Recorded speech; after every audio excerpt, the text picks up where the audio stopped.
नमस्कार दोस्तों, welcome to सरकार स्टडी बेस्ड एजुकेशन। चलिए इस क्लास में हम बात करने वाले हैं एमपी सीपीसीटी के अंतर्गत जो हमारी 1000 क्वेश्चन की सीरीज़ स्टार्ट हुई है उसमें अगला पार्ट यहाँ पे हम बात करेंगे। तो यहाँ देखिए आपको टेलीग्राम चैनल में आपको पीडीएफ से रिलेटेड जानकारी और बहुत सारी लिंक वगैरह यहाँ पे मिल जाएगी। वेबसाइट में आपको कंप्लीट जो मटेरियल है, मैं जो भी टॉपिक आपको पढ़ाता हूँ उसकी आपको जो पीडीएफ तो नहीं मिलेगी, यहाँ पर आपको कंप्लीट नोट्स आपको देखने को मिल जाएगी। तो आप ये दोनों चीज़ों को फॉलो कर सकते हैं। साथ ही अन्य जो सोशल मीडिया है उसको भी आप ध्यान में रख सकते हैं, जैसे इंस्टाग्राम है, फेसबुक है। हालांकि इनको ज़्यादा ध्यान में नहीं भी रखे चलेगा, क्योंकि यहाँ पर सिर्फ टाइम पास की चीज़ें होती है, पर आपको बेसिक तौर पर जो है इन चीज़ों को फॉलो करना है। तो चलिए आगे हम देखते हैं। यहाँ पर देखिए आपको इंग्लिश की जो प्लेलिस्ट है वो मिल जाएगी। इंग्लिश टाइपिंग अगर नहीं आती उसको आप सीख सकते हैं। हिंदी टाइपिंग की प्लेलिस्ट मिल जाएगी, इसको भी आप सीख सकते हैं विस्तार से। उसके अलावा आपको ये जो सीरीज़ है जिसमें आपको एमपी सीपीसीटी कंप्लीट प्रिपरेशन, इसमें आपको जितने भी वीडियो अभी तक बन गए हैं वो सारे आपको इसी प्लेलिस्ट में मिलेंगे। तो आप यूट्यूब चैनल में नए हो तो आप सब्सक्राइब कर लीजिए, और अगर पहले से हो तो सब्सक्राइब कर लिए हो तो आप अपने दोस्तों तक इसे शेयर कर सकते हैं।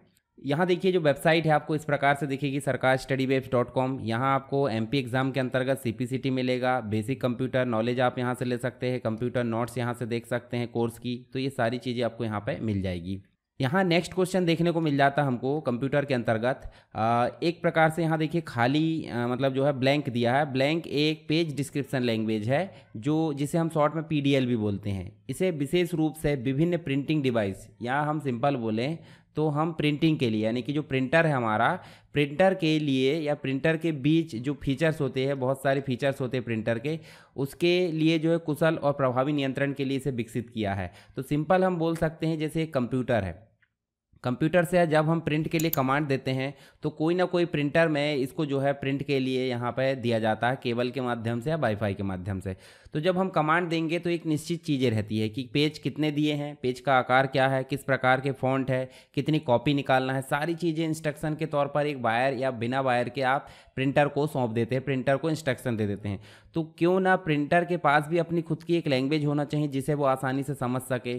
तो उसी लैंग्वेज के बारे में पूछा है जिसे हम बोल देते हैं पेज डिस्क्रिप्शन लैंग्वेज। तो इस लैंग्वेज को क्या बोला जा रहा है? तो इस लैंग्वेज को बोला जा रहा है प्रिंटर कमांड लैंग्वेज। क्या बोला जा रहा है? प्रिंटर कमांड लैंग्वेज, यानी कि पीसीएल इसे बोला जा रहा है। तो राइट आंसर ये आपका ए हो जाएगा। यहाँ हम बात करेंगे किसकी? पीसीएल की। तो पीसीएल क्या है? तो जैसे कि यहाँ देखिए आपके पास में लैपटॉप, कंप्यूटर या कोई भी डिवाइस है, आजकल मोबाइल से भी आपका प्रिंट आने लगा है। तो ऐसा मान लीजिए मोबाइल भी आपका हो सकता है। तो वायरलेस वाले जो प्रिंटर आ रहा है उसमें आपने इंस्ट्रक्शन दिए मोबाइल या लैपटॉप के माध्यम से, तो प्रिंट कहाँ चला गया? प्रिंट आपका चला गया कहाँ पे? प्रिंटर में। तो क्या प्रिंटर डायरेक्ट प्रिंट कर देगा? नहीं, उसके पास खुद की मेमोरी भी होती है जिसे रैम बोलते हैं। रैम एक प्रकार की एस रैम होती है। तो एस रैम के माध्यम से यहाँ स्टोर हो गया, परंतु ये समझेगा। देखो स्टोर करने के लिए तो रैम हो गई, परंतु समझने के लिए भी कोई चीज़ चाहिए ना। तो समझने के लिए चाहिए पीसीएल। क्या चाहिए? पीसीएल, प्रिंटर कमांड लैंग्वेज, जिसके थ्रू ये समझेगा कि कितने पेज दिए गए हैं, किस प्रकार का साइज दिया गया है, कितनी कॉपी निकालना है, किस प्रकार का फॉन्ट रहेगा, सारी चीज़ें किस लैंग्वेज के माध्यम से समझता प्रिंटर? प्रिंटर कमांड लैंग्वेज के माध्यम से। तो पीसीएल का फुल फॉर्म भी आपको पता चल गया, क्या काम करता वो भी पता चल गया। यानी कि सिंपल जो है हार्डवेयर और सॉफ्टवेयर के बीच में कम्युनिकेशन या संचालन को ऑर्गेनाइज करने के लिए हम किस लैंग्वेज का उपयोग करते हैं? पीसीएल का उपयोग करते हैं। तो आपको पीसीएल समझ में आ गई। इसके साथ ही हार्डवेयर डिवाइस को पेज के आकार, फॉर्मेट और अन्य प्रिंटर जो प्रिंटिंग पैरामीटर्स होते हैं, जैसे कि उसका साइज़ है, उसका जो लैंग्वेज है वो किस प्रकार का रहेगा, फॉन्ट कैसी रहेगी, सारी चीज़ों को निर्देशित करने के लिए इस लैंग्वेज को डिज़ाइन किया गया है। आमतौर पर जो राइटर्स होते हैं, डेस्कटॉप प्रिंटर्स होते हैं और मल्टीफंक्शन प्रिंटर होते हैं, उनके लिए इसका उपयोग किया जाता है। पीसीएल के बहुत सारे संस्करण देखने को मिल जाते हैं, जैसे कि पीसीएल का 5 वर्जन देखने को मिल जाता है। जैसे वाईफाई का 6E मिल जाता है, वाईफाई 6E, उसी प्रकार 5E मिल जाता है प्रिंटर का, पीसीएल का जो कमांड लैंग्वेज है उसका वर्जन। फिर 6 भी आपको देखने को मिल जाता है, आगे और वर्जन इसके देखने को मिल जाते हैं। तो यहाँ हमने बात करें किसकी? पीसीएल की। आई होप आपको समझ में आ गया होगा। नेक्स्ट क्वेश्चन है एएम रिसीवर की वांछित फ्रिक्वेंसी बैंड को चुनने या स्वीकार करने, यानी कि एक्सेप्ट करने की क्षमता, और अन्य सभी अवांछित यानी कि अनवांटेड जो भी सिग्नल्स होते हैं, जो भी बैंड होते हैं, उसे अस्वीकृत यानी कि रिजेक्ट करने के लिए जो भी ऑप्शन उपयोग किया जाता है, जो फीचर्स उपयोग किया जाता है, उसे किस नाम से जाना जाता है? तो इसे जाना जाता है चयनात्मकता, यानी कि सेलेक्टिविटी के नाम से इसे जाना जाता है। यानी कि जो एम्पलीट्यूड मैग्नेटाइट होता है, यानी कि एएम होता है। इसके अलावा एक और सुने होंगे आपने, एफएम होता है। ठीक है, तो यहाँ पे देखिए ये देखिए एम्पलीट्यूड मॉड्यूलेशन होता है, ये मैग्नेटाइज नहीं, यहाँ पे फ्रिक्वेंसी मॉड्यूलेशन। तो यहाँ एफएम और एएम आपने सुना होगा। तो एएम क्या करता है, जितने भी एक्सेप्ट करने वाले जो बैंड है उसको एक्सेप्ट करेगा, बाकी को रिजेक्ट करेगा। तो इस फैसिलिटी को क्या बोलेंगे, सेलेक्टिविटी। तो यहाँ पर राइट आंसर आपका हो जाएगा सेलेक्टिविटी। नेक्स्ट क्वेश्चन है, इमेज के जो प्रारूप होते हैं, प्रारूप को आप सिंपल समझिए एक्सटेंशन। क्या होता है, एक्सटेंशन। जैसे इंसान मतलब मनुष्यों का क्या होता है, एक प्रकार से सरनेम होता है, यानी कि उनकी पहचान के लिए। उसी प्रकार हमारा जो इमेज होती है, जैसे मान लो हमने यहाँ तैयार करे माय इमेज, क्या तैयार करे, माय इमेज। माय इमेज के साथ में डॉट जेपीजी लगा रहेगा, या फिर आप बोलो तो डॉट पीएनजी लगा रहेगा, या फिर बीएमपी लगा रहता है। तो ये सब क्या है, तो ये सब जो है एक्सटेंशन है। तो यही बात की जा रही है किसकी, जेपीजी की। जेपीजी का पूरा नाम क्या है, यानी कि पूरा रूप क्या है। तो जेपीजी का पूरा रूप क्या हो जाता है, जॉइंट फोटो एक्सपर्ट ग्राफिक। तो यहाँ पे आप देखोगे जॉइंट फोटो एक्सपर्ट ग्राफिक कहाँ देखने को मिल रहा है, या सॉरी ग्राफिक नहीं, यहाँ ग्रुप भी होगा, ठीक है। तो जॉइंट फोटो एक्सपर्ट ग्रुप कहाँ मिल रहा है, देखिए ध्यान से ज़रा। तो जॉइंट फोटोग्राफिक एक्सपर्ट ग्रुप, तो यहाँ तो इंजीनियर आ गया, ये भी नहीं होगा। यहाँ देखिए आपको जॉइंट फोटोग्राफिक एक्सपर्ट गैंग आ गए, ये भी नहीं होगा। यहाँ इंजीनियर आ गया तो ये भी कैंसिल हो गया, यहाँ भी इंजीनियर आ गया, ये भी कैंसिल हो गया। तो यहाँ पे जॉइंट फोटोग्राफिक एक्सपर्ट ग्रुप, तो मतलब सी नंबर का हमारा राइट आंसर हो जाएगा। तो इस सी हमारा राइट आंसर है, joint photographic expert group, JPG का फुल फॉर्म। कभी कभी आपको इस प्रकार से चीज़ें भी देखने को मिल जाती है, जेपीजी यानी कि जॉइंट फोटो एक्सपर्ट ग्रुप तो नहीं होगा, एक्सपर्ट हटा के आप ग्रुप कर सकते हैं, ठीक है। तो ई नहीं लगा तो भी ये सही माना जाता है, और ई लगा तब भी सही माना जाता है। हम यहाँ बात करेंगे इमेज की या ग्राफिक्स की। इमेज या ग्राफिक्स क्या होता है, दोनों की बात एक ही है। इमेज या ग्राफिक्स ऐसा तरीका है जिसके माध्यम से हम अगर बात करें कंप्यूटर की, तो कंप्यूटर में किसी मैथमेटिकल जो फंक्शन है, एल्गोरिदम है, या फिर हम बात करें कंप्यूटर के माध्यम से या प्रोग्रामिंग लैंग्वेज के माध्यम से, जब हम जो है स्क्रीन पर कोई चीज़ें ड्रॉ करते हैं तो उससे क्या बनती है, उससे बनती है ग्राफिक्स या फिर इमेज। अब इमेज दो प्रकार की होती है, इमेज क्या होती है, दो प्रकार की। एक तो डायरेक्टली हम कंप्यूटर के माध्यम से ही बना रहा है, जिसे हम बोल देते हैं वेक्टर इमेज यानी कि वेक्टर ग्राफिक्स, जिसको हम सिंपल अगर बोलें तो जैसे कोरल ड्रा की बात करें तो लाइन के माध्यम से बनाते हैं, कर्व के माध्यम से, किसी शेप के माध्यम से। तो ये सिंपल जो है मैथमेटिकल फार्मूलाज के माध्यम से जिस इमेज को क्रिएट किया जाता है वो कहलाती है वेक्टर ग्राफिक्स। जैसे कि आप यहाँ देखिए वेक्टर ग्राफिक्स है, इसको कितना भी बड़ा कर दो इसके पिक्सल में कोई भी बदलाव नहीं होगा, यानी कि पिक्चर आपकी क्वालिटी नहीं घटाएगी। परंतु दूसरी जो होती है वो होती है रास्टर ग्राफिक्स, जिसको कैमरे से, या जैसे आप बोलोगे कैमरे से हम कैप्चर करते हैं या मोबाइल के कैमरे से कैप्चर करते हैं, तो छोटे छोटे डॉट से मिलकर जो पिक्चर बनती है उसे हम क्या बोल देते हैं, रास्टर ग्राफिक्स बोल देते हैं। रास्टर ग्राफिक्स को हम जो है बिटमैप ग्राफिक्स की श्रेणी में भी रख सकते हैं, यानी कि बीएमपी पिक्चर भी इसे बोल सकते हैं। और रो और कॉलम के डायमेंशन के हिसाब से ग्रिड के फॉर्मेट में देखिए छोटे छोटे पिक्सल देखने को मिल रहा है। साइज़ बड़ा करते हैं तो इसका जो क्वालिटी है वो घट जाती है, ठीक है, और छोटा करते हैं तो क्वालिटी सही रहती है। परंतु यहाँ जो वेक्टर ग्राफिक्स है उसमें इस प्रकार की कोई भी दिक्कत नहीं होती। दूसरी चीज़ समझिए, वेक्टर को आसानी से रास्टर में बदला जा सकता है, परंतु रास्टर को वेक्टर में बदलना इम्पॉसिबल है, मतलब बदली नहीं जा सकती, क्योंकि ये यहाँ ज्वाइंट हो जाते हैं सारे पिक्सल। पर यहाँ पे जो है ऑब्जेक्ट के साथ में बनते, देखिए कितने भी बड़ा कर दो पिक्चर क्वालिटी सेम की सेम देखने को मिल जाती है। यहाँ बात करेंगे हम इमेज के अंतर्गत यानी कि ग्राफिक फाइल के अंतर्गत ही उसके एक्सटेंशन की, एक्सटेंशन और साथ ही उनके फुल फॉर्म की बात करेंगे। डिटेल में समझने के लिए आप फोटोशॉप का वीडियो देख सकते हो, उसमें आपको सारी चीज़ें मिल जाएगी। तो पहला हम बात करते हैं जेपीजी। जेपीजी का मतलब हो जाता है जॉइंट फोटोग्राफिक एक्सपर्ट ग्रुप, इसका फुल फॉर्म। एक और होती है टीआईएफ, यानी कि इसका मतलब हो जाता है tagged image file format. PNG की अगर बात करें तो पोर्टेबल नेटवर्क ग्राफिक्स हो जाता है। यहाँ देखिए आपको नेटवर्क लिख लेना है, कोई दिक्कत नहीं, ये सारी चीज़ें मैं जो है आपको वेबसाइट में डाल दूंगा सिस्टमैटिक डिस्क्रिप्शन के साथ में। ईपीएस का मतलब हो जाता है इनकैप्सुलेटेड पोस्ट स्क्रिप्ट। बीएमपी का मतलब हो जाता है विंडोज़ की बिटमैप फाइल, जो कि पिक्चर के लिए यूज़ होती है, ज़्यादातर पेंट ब्रश में हम बनाते हैं। एसबीजी मतलब स्केलेबल वेक्टर ग्राफिक्स, ये देखिए वेक्टर ग्राफिक्स का एक्सटेंशन माना जाता है एसबीजी। पीडीएफ तो आप समझते होंगे, पोर्टेबल डॉक्यूमेंट फॉर्मेट होता है, जो कि ज़्यादातर हमारी ई बुक के लिए यहाँ पे काम आता है। फिर जीआईएफ का मतलब हो जाता है ग्राफिक इंटरचेंज फाइल फॉर्मेट, या फॉर्मेट आप समझ सकते हैं। पीएसडी जो हो जाता है ये फोटोशॉप का डॉक्यूमेंट फॉर्मेट है, यानी कि फोटोशॉप की बाय डिफ़ॉल्ट फाइल का एक्सटेंशन क्या होता है, .psd। एआई मतलब एडोब इलस्ट्रेटर की फाइल का एक्सटेंशन होता है, जैसे कोरल में CDR बनती है वैसे एडोब इलस्ट्रेटर में एआई बनती है। ये दोनों ही वेक्टर ग्राफिक्स है। आई होप आपको ग्राफिक फाइल या इमेज और उसके एक्सटेंशन समझ में आ गए होंगे। चलिए अगला क्वेश्चन देखते हैं। यदि आप वेब पेज से किसी इमेज को प्रिंट करना चाहते हैं तो आप उसको प्रिंट करने के लिए क्या सही तरीका उपयोग करोगे। तो हम इसके लिए क्यों ना हम वेब पेज ओपन कर लेते हैं और एक इमेज को हम सेलेक्ट करते हैं। सेलेक्ट करने के बाद हम जो है सीधे उसको प्रिंट करके देखते हैं। तो हम चलते हैं यहाँ पे, क्या ओपन करते हैं हम गूगल क्रोम। ये देखिए इस प्रकार से हमने गूगल क्रोम को यहाँ ओपन कर लिए और गूगल क्रोम को ओपन करने के बाद हम जो है एक न्यू टैब ओपन कर लेते हैं। इस प्रकार से हमने गूगल खोले। हम मान लो यहाँ पे कंप्यूटर जो है, कंप्यूटर की इमेज को इस प्रकार क्लिक करते हैं। इस इमेज वाले फॉर्मेट में गए, यानी ब्राउज़र को ओपन करें, इमेज को सर्च करें।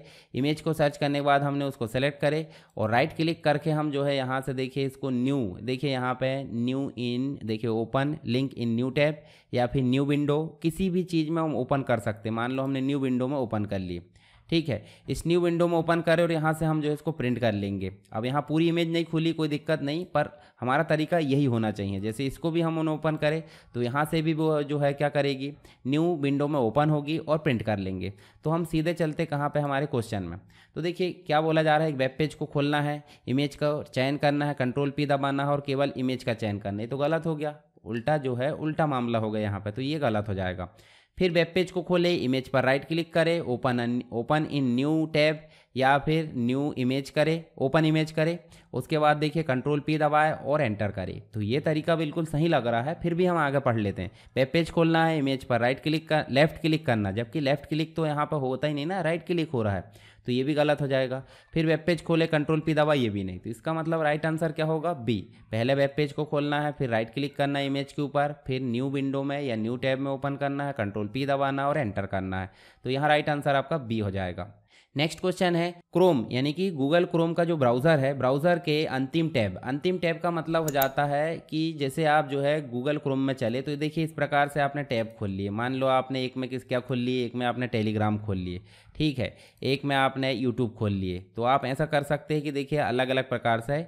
और उसके अलावा नेक्स्ट में आप क्या खोल लेते, नेक्स्ट में आप और कोई टैब को खोल सकते हैं। उदाहरण के लिए मैंने यहाँ पे जो air India news on AIR का जो पेज है वो खोल लिया। हालांकि साइट चेंज हो गई है तो यहाँ पे नहीं खुलेगा। उदाहरण के लिए हम जो है क्या खोल लेते हैं, यहाँ पे और कोई चीज़ खोल लेते हैं। जैसे मान लो हम जो है ये देखिए यहाँ पे MP रोजगार वाली जो वेबसाइट है वो खोल लेते हैं। तो हमारे पास कितनी टैब हो गई, 1 2 3 4। अब मान लो यहाँ पे है हम इस टैब में, तो हम इस टैब में जाना चाहते हैं। तो हमारे पास में वही क्वेश्चन पूछा गया है कि अगर आप गूगल क्रोम में आखिरी टैब में स्विच करना चाहते हैं तो कीबोर्ड से कौन सी शॉर्टकट की का उपयोग करोगे। तो कीबोर्ड से उपयोग करोगे आप कंट्रोल के साथ 9, ठीक है। तो राइट आंसर आपका हो जाएगा कंट्रोल के साथ 9। हम क्लिक करके भी देख लेते हैं, जैसे हम चले गूगल क्रोम में और कंट्रोल के साथ 9 हम देख लेते हैं। तो देखिए यहाँ पे आपका लास्ट में हो गया और कंट्रोल के साथ 1 करोगे तो फर्स्ट में हो गया। ये तो हो गई बेसिक शॉर्टकट। कंट्रोल के साथ 1 करें तो हम कहाँ चले गए, फर्स्ट में, और कंट्रोल के साथ 9 प्रेस करें तो लास्ट में चले गया। इसके अलावा आपको कंट्रोल के साथ T करोगे तो क्या हो जा रहा है, देखिए यहाँ पे कंट्रोल के साथ T कर रहा है तो न्यू टैब आ जा रही है। या हम जो है कंट्रोल के साथ W करेंगे तो टैब क्लोज हो जा रही है। कंट्रोल के साथ कंट्रोल और शिफ्ट के साथ T प्रेस करेंगे तो हमारी जो टैब गई वाली है वो वापस आ जाएगी। तो इस प्रकार से हमारा काम यहाँ पे हो जाता है। साथ ही आप 3 डॉट में जाकर देखोगे तो Ctrl+T मतलब न्यू टैब, उसके बाद Ctrl+N मतलब न्यू विंडो, Ctrl+Shift+N मतलब इनकॉग्निटिव विंडो, यानी कि अगर हमको कुकीज़ वगैरह सेव नहीं करना है, प्राइवेट विंडो का उपयोग करना है तो इस विंडो का उपयोग कर सकते हैं।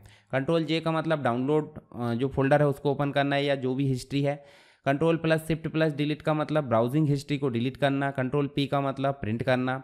इसके साथ ही आप हिस्ट्री में जाओगे तो Ctrl+H का मतलब हो जाता है आपका हिस्ट्री पेज को ओपन करना। Ctrl+Shift+T का मतलब मैंने बताया रिसेंटली जो भी टैब हमने क्लोज करे हैं उसको ला देना, ठीक है, शॉर्टकट के माध्यम से।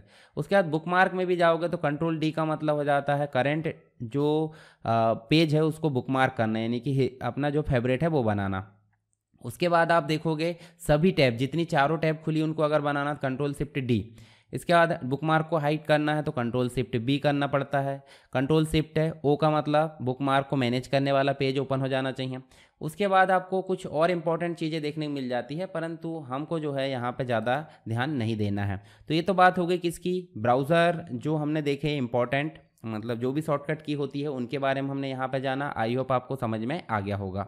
नेक्स्ट क्वेश्चन है, इंटरनेट के संदर्भ में बीपीएन का पूर्ण रूप क्या है। बीपीएन का पूर्ण रूप हो जाता है एक प्रकार का नेटवर्क होता है जिसका नाम हो जाता है वर्चुअल प्राइवेट नेटवर्क। कहाँ पे दिख रहा है, बी, वर्चुअल प्राइवेट नेटवर्क।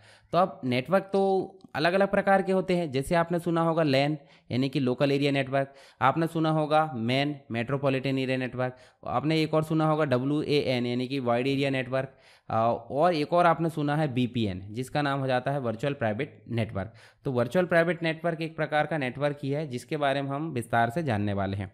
तो यहाँ देखिए हम बात करेंगे बीपीएन होता क्या है और बीपीएन काम कैसे करता है, इस बेसिक टर्म्स को हम यहाँ पे बात करेंगे। उदाहरण के लिए अगर मान लो आपका जो कंपनी है, मतलब एक ऑर्गेनाइजेशन है जहाँ पे आप जॉब करते हो, मतलब आप उस कंपनी के एम्प्लॉय हो, उस कंपनी में आपके अलावा भी बहुत सारे एम्प्लॉय हैं जो आपके साथ में जॉब करते हैं। तो सबको इस कंपनी के सर्वर में या डेटाबेस में काम करने के लिए क्या किया जाता है, एक यूज़र आईडी, मतलब एक यूज़र आईडी और पासवर्ड जो है आपको प्रोवाइड किया जाएगा। जो भी आईडी है, जो पासवर्ड आपको प्रोवाइड किया जाएगा, उस आईडी पासवर्ड के थ्रू आप जो है इस कंपनी के नेटवर्क को एक्सेस कर सकते हो।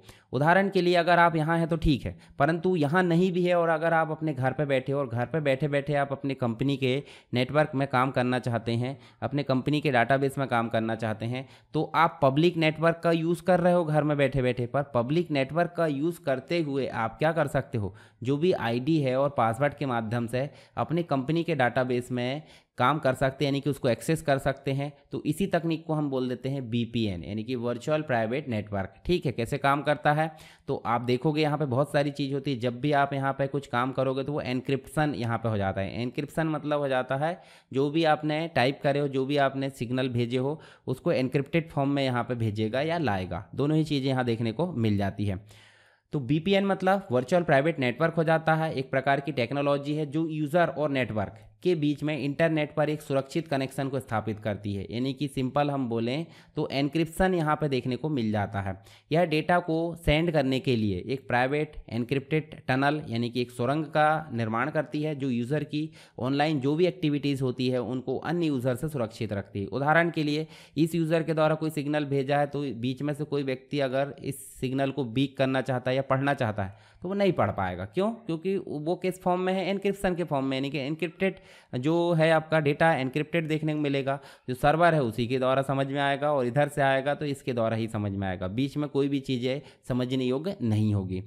अब कैसे काम करेगा तो भाई सिंपल है, ये कुछ प्रोसेस होती है जैसे कि एनक्रिप्शन होता है, दूसरा टनलिंग होती है, तीसरा एनोनिमिटी होती है, उसके बाद बाईपास रिस्ट्रिक्शन होता है और सिक्योरिटी। इन 5 स्टेप से होकर इसका जो वर्क है वो कंप्लीट हो जाता है।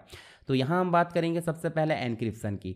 जब आप एक बीपीएन सर्वर से कनेक्ट होते हैं तो आपका इंटरनेट ट्रैफिक एनक्रिप्टेड हो जाता है, यानी कि कोडिंग में बदल जाता है। उदाहरण के लिए आपने लिखे क्या, हेलो, मान लो आपने हेलो लिखे तो वो हेलो किस फॉर्म में कन्वर्ट हो जाएगा भाई, वो 0101 कुछ भी ऐसा मतलब दूसरे फॉर्म में कन्वर्ट हो जाएगा, कोड वर्ड में कन्वर्ट हो जाएगा। उसी कोड को हम बोल देते हैं एनक्रिप्शन। क्या बोल देते हैं? एनक्रिप्शन। जब ये कोड सामने जाकर फिर से हेलो में बदलेगा तो उसे हम क्या बोल देते हैं? डिक्रिप्ट करना, यानी कि कोड को फिर से डिकोड करना। एक तो यहाँ कोड करना और डिकोड करना। फिर नेक्स्ट हो जाता है टनलिंग। टनलिंग का मतलब क्या हो जाता है भाई, सिंपल है, आप समझ जाओ, जब भी डाटा भेजा जाता है तो कुछ ना कुछ माध्यम से भेजा जाएगा। तो सुरक्षित एक टनल बनाई जाती है, एक सुरंग हम बोल सकते हैं, जिसके अंदर जो भी डाटा होता है उसको कैप्सुलेट कर दिया जाता है, यानी कि ग्रुप में कन्वर्ट कर दिया जाता है, जो कि थर्ड पार्टी यानी कि तीसरे पक्ष के द्वारा देखने या उसके हस्तक्षेप से इसको रोकता है। यह टनल आपके डाटा को इंटरनेट पर ट्रैवल करते समय, यानी कि इंटरनेट की जो कनेक्शन है, इंटरनेट का जो ट्रैफिक है, उससे अगर ट्रैवल हो रहा है तो उसमें थर्ड पार्टी के द्वारा एक्सेस से इसको रोका जाता है। एनोनिमिटी का मतलब हो जाता है बीपीएन सर्वर के माध्यम से अपना कनेक्शन रूट, यानी कि रास्ते से जब जा रहा है तो आईपी जो होता है, इंटरनेट प्रोटोकॉल का जो एड्रेस होता है, उसको मास्क किया जाता है, यानी कि ओरिजिनल दिखेगा क्या, नहीं, उसके ऊपर एक मास्किंग कर दी जाती है और आपकी ऑनलाइन एक्टिविटीज़ आपके नहीं बल्कि बीपीएन सर्वर के स्थान से प्रारंभ होने का अनुमान लगाती है। ठीक है, तो ये प्राइवेसी को काफ़ी मेंटेन करके रखता है जो एनोनिमिटी है। नेक्स्ट अगर देखें तो बाईपास रेस्ट्रिक्शन है। बीपीएन का उपयोग भौगोलिक गतिविधियों, जो भौगोलिक प्रतिबंध है और सेंसरशिप को पार करने के लिए भी किया जाता है। एक अलग स्थान से सर्वर से कनेक्ट होकर उपयोगकर्ता अपने क्षेत्र में ब्लॉक किए गए सामग्री तक जो है पहुंच सकता है। सिक्योरिटी मतलब सुरक्षा। बीपीएन एक आंतरिक मतलब अतिरिक्त सुरक्षा परत या लेयर को प्रदान करता है। साथ ही विशेष रूप से सार्वजनिक वाईफाई नेटवर्क का उपयोग करते समय जो अक्सर साइबर हमलों के लिए वर्नेबल होते हैं। VPN द्वारा उपयोग किए जाने वाले जो एन्क्रिप्शन है, टनलिंग है, प्रोटोकॉल, संवेदनशील जानकारी और पासवर्ड, जो फाइनेंशियल डाटा होता है, पर्सनल जो मैसेजेस होते हैं, उन सभी को हैकर से सुरक्षित रखता है। तो ये हो गया हमारा VPN। सार्वजनिक तौर पर अगर देखें तो VPN व्यक्तियों और संगठनों यानी कि जो ऑर्गेनाइजेशन होता है उसके लिए काफ़ी महत्वपूर्ण यहाँ पर डिवाइस होती है, महत्वपूर्ण टूल्स होता है जो ऑनलाइन जो भी एक्टिविटी, गोपनीयता, सुरक्षा, प्राइवेसी, जो इंडिपेंडेंसी, इस सभी चीज़ को बढ़ाने की यहाँ पे कोशिश की जा रही है। तो VPN आपको समझ में आ गया होगा VPN क्या है, कैसे काम करता है। इससे संबंधित सारी चीज़ें आपको मिल जाएगी वेबसाइट में, जो नोट्स है तो वहाँ पे जाकर आप इसको विजिट कर सकते हैं। नेक्स्ट क्वेश्चन है यहाँ पे देखने को मिलेगा कि रीइंस्टॉलेशन अटैक, जिसका नाम है शॉर्ट में क्रैक। तो यहाँ पे क्रैक जो है वो प्रोटोकॉल के विरुद्ध एक कॉम्प्लेक्स अटैक होता है। कौन से प्रोटोकॉल के विरुद्ध? देखिए, एक प्रोटोकॉल होता है, जैसे एक मोबाइल है आपका, मोबाइल में आप क्या कर रहे हो, वाईफाई चला रहे हो, तो वाईफाई के लिए एक तकनीक यूज़ की जाती है जिसका नाम है WPA। और WPA का भी 2 वर्जन है, यानी कि वाईफाई प्रोटेक्टेड एक्सेस, ठीक है। जो प्रोटोकॉल है वो 2nd नंबर का वर्जन है। तो अटैक जो क्रैक है यानी कि की रीइंस्टॉलेशन अटैक है, उसमें WPA जो प्रोटोकॉल है उसके विरुद्ध एक कॉम्प्लेक्स अटैक होता है। यानी कि WPA को अटैक कौन करेगा? WPA को नुकसान पहुंचाएगा क्रैक, यानी कि की रीइंस्टॉलेशन अटैक। तो राइट आंसर यहाँ पे हो जाएगा आपका WPA2। यहाँ पे हम बात करने वाले किसकी? WPA2 की। WPA का मतलब हो जाता है वाईफाई प्रोटेक्टेड एक्सेस, यानी 2 मतलब हो जाता है उसका वर्जन का प्रकार, जो वाईफाई से संबंधित सारी चीज़ों के लिए यहाँ पर उपयोग किया जाता है। यानी कि जो डिवाइस है आपकी, जिसमें आप देखोगे तो एक सिक्योरिटी प्रोटोकॉल है। जो WPA क्या है? एक सिक्योरिटी प्रोटोकॉल है जो वायरलेस नेटवर्क मान लो मोबाइल है, लैपटॉप है, या फिर जहाँ पे भी आप वायरलेस नेटवर्क का उपयोग करते हो उसमें इंटरनेट ट्रैफिक को प्रोटेक्ट करने का काम करता है WPA, यानी कि वाईफाई प्रोटेक्टेड एक्सेस प्रोटोकॉल। इसके अलावा यह डाटा को खंगालने यानी कि खोजने या सर्च करने के लिए एन्क्रिप्शन तकनीक का उपयोग करते हैं ताकि हैकर्स इसे समझ ना सके। WPA जो होता है WiFi protected access security protocol की 2nd जनरेशन, और इसे 2004 में WPA के अपग्रेडेड वर्जन के रूप में यहाँ पे पेश किया गया था। यानी कि WPA पहले था, फिर साथ में क्या आने लगा, 2 लख है, यानी कि अपग्रेड हो गया वर्जन। इसके अलावा WPA जो है एन्क्रिप्शन के लिए एक तकनीक का यूज़ करता है जिसका नाम है एडवांस एन्क्रिप्शन सिस्टम, जिसे AES जो मेथड है वो बोला जाता है। और 256 बिट की जो की होती है उसको उपयोग कर दिया जाता है। इसके 2 सिंपल मोड होते हैं, जैसे एक बोलें तो WPA2 PSK यानी कि पर्सनल मोड, या प्री शेयर्ड की होती है। जैसे आप यहाँ देखोगे पर्सनल जो मोड होता है या प्री शेयर्ड की का एक डायग्राम दिया है। इसके अलावा जो एक्सेस है, एक्सेस के लिए एक शेयर्ड पासकोड का उपयोग करता है। आमतौर पर घरों में, घर के एनवायरनमेंट में इसका उपयोग किया जाता है। पास फ्रेज या फिर हम बोलें तो ये जो है PSK के बीच में अंतर करने के लिए की लंबाई 63 कैरेक्टर तक सीमित रखता है। दूसरा जो मोड होता है वो होता है 4-वे हैंडशेक। एन्क्रिप्शन की उत्पन्न करने के लिए एक महत्वपूर्ण प्रक्रिया है। एक क्रैक यानी कि की रीइंस्टॉलेशन अटैक जो होता है उससे पीड़ित को जो होता है यानी कि जो भी ग्रसित हुआ उसको पहले से ही उपयोग में आने वाली जो की है उसको रीइंस्टॉलिंग करने के लिए धोखा देकर इस प्रक्रिया की कमजोरी का फ़ायदा उठाया जाता है। और यह हमला विशेष रूप से लाइनेक्स और एंड्रॉयड 6.0 का या फिर इससे आगे के जो विरुद्ध प्रभावी है उसके ऊपर प्रभावी किया जाता है। WPA2 जो है 2006 से सभी वेरीफाइड जो वाईफाई हार्डवेयर है, जितने भी वायरलेस डिवाइसेस है जिसमें वाईफाई है, उसके लिए एक नियमित सुविधा प्रदान की जा रही है। और हाल ही के वर्षों में व्यवसाय यानी जो बिजनेस होते हैं और अन्य संगठन, उनके लिए काफ़ी ज़्यादा इसको पसंद किया जा रहा है। किसको? जो वाईफाई यानी कि वाईफाई प्रोटेक्टेड एक्सेस 2 जो प्रोटोकॉल है, वाईफाई प्रोटेक्टेड प्रोटोकॉल, ठीक है, इसका उपयोग किया जा रहा है।